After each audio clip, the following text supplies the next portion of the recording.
Hello అందరికీ, ఇవాళ నేను చికెన్ పకోడీ చేస్తున్నాను. దానికోసం చికెన్ శుభ్రంగా కడిగి పెట్టుకొని రుచికి సరిపడా ఉప్పు, కారం, పసుపు, ధనియాల పొడి, అలాగే చికెన్ మసాలా, 1/2 టేబుల్ స్పూన్ అల్లం వెల్లుల్లి పేస్ట్, ఒక 1/2 నిమ్మరసం వేసి బాగా కలుపుకోవాలి.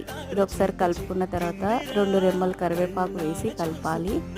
నెక్స్ట్ దీంట్లో ఒక 2 టేబుల్ స్పూన్ల వరకు కార్న్‌ఫ్లోర్, ఒక ఎగ్ కూడా వేసి ఇంకోసారి మిక్స్ చేసుకోవాలి. ఒకసారి బాగా కలిపిన తర్వాత ఒక 2 పచ్చిమిర్చి కూడా కట్ చేసుకొని వేసుకోవాలి. నెక్స్ట్ దీనికోసం స్టవ్ పైన ఆయిల్ పెట్టి, ఆయిల్ హీట్ అయిన తర్వాత ఒక్కొక్కటిగా ఇట్లా విడివిడిగా వేసుకోవాలి.